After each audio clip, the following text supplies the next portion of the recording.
Number 5. I follow financial advice from popular YouTubers. Some people become rich because they have a great business idea which they successfully implement, like Elon Musk did. However, most people who succeeded in becoming rich do so by gradually increasing their capital through many small steps in which they manage their finances in such a way that all the decisions they make are directed towards that one goal. So, if you are not Elon Musk, this video is for you. If you are Elon Musk, well, hi. They tell me that I'm never gonna make it. There are things you must not say or think if you want to be rich. Number 1. I deserved it. In recent years, a narrative has been pushed into the public that by the very fact that we exist, we deserve many things. That may be true when it comes to our families, but other people, real life, couldn't care less, and they won't give you anything just because you exist. For example, if you are broke and still go on vacation with borrowed money because you deserved it, your chances of becoming rich are slim. Number 2. Everyone has credit card debt. Saying this in the context of an excuse because you also have credit card debt means that your brain is wired to accept a state of poverty. Yes, anyone who owes money on credit cards is poor. No sane rich person uses credit cards for borrowing because the interest rate is insane. In the United States, the average interest on credit cards was over 20% in 2022. Considering that the Federal Reserve is announcing further interest rate hikes, that percentage can be expected to go up. Changing the mindset from credit card debt to savings and then to having money in the form of cash is an important step towards creating well-being. Number 3. I get free miles. I was waiting for you there. I get free miles, free beer or free speech using credit cards is part of the trick banks use to keep you on the edge of the abyss all the time. You who pay your bill every month and don't carry any balance think you are beating the banks at their game because they don't benefit from you and you get free stuff, right?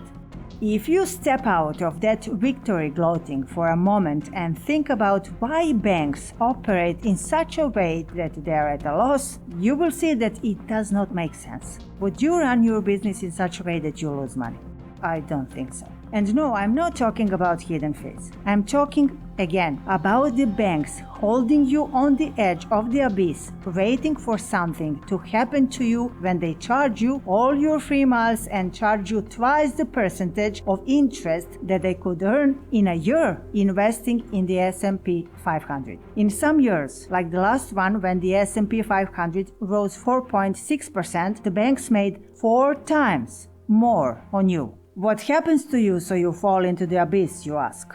Life. Life happens to you. It can be something important like an illness, a death, but it can be something not so big that throws you off your financial balance, like someone's sudden wedding, a flat tire on your car, or your partner left you and you went on an uncontrolled shopping spree as a consolation with borrowed money. And life happens to all of us. Number 4. I don't know my expenses. If you don't know your expenses, it means you don't have control over your finances. For example, having a basic personal budget sheet like this is better than not having one at all. But it's best to have some advanced app that will show you what each of your dollars is doing. No matter how much you earn, a part of that money has to go into investments in order for it to start again working for you. Unless you are living on a bare minimum that isn't enough for food and a place to live, reorganizing and cutting expenses is possible and necessary to free up some money that will start making money for you. This is only possible if you know your expenses.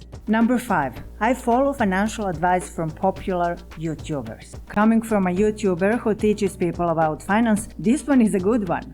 Right?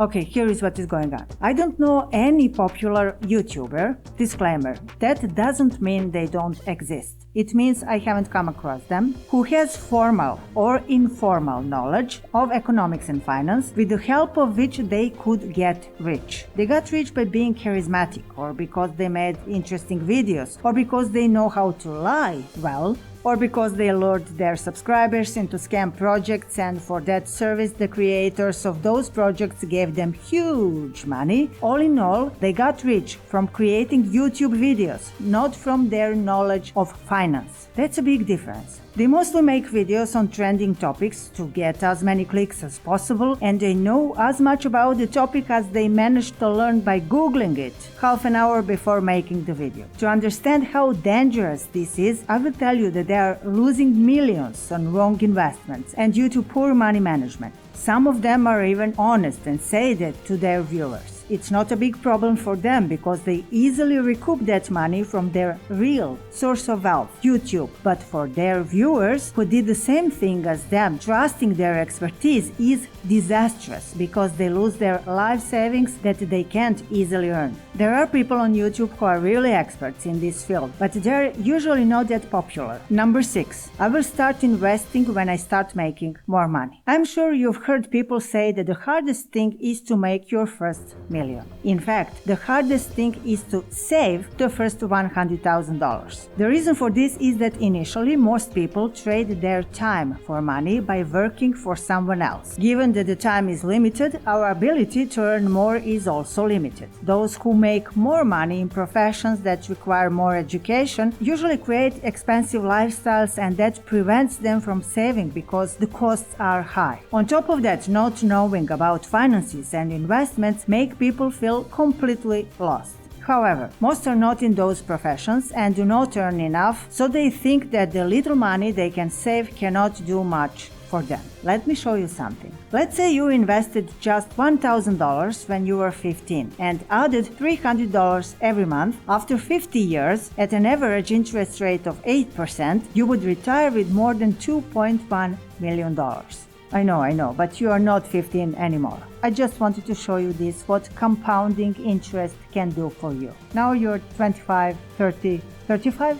Never mind. If you invest $2,000 now and add $300 per month, you will have more than $24,000 in 5 years. If you let that $24,000 grow and you start adding $1,000 when you get a higher paying job, let's say in 5 years, you'll have that $100,000 in 10 years. This is traditional, moderate estimate of the S&P 500 growth, which I have reduced, as is the smart thing to do in money management, by more than 2% because average growth is over 10% per year. However, investing is not only this. There are riskier investments which can bring high returns. For example, if you had invested $2,000 and not a dime more in Tesla 10 years ago, you would now have more than $170,000.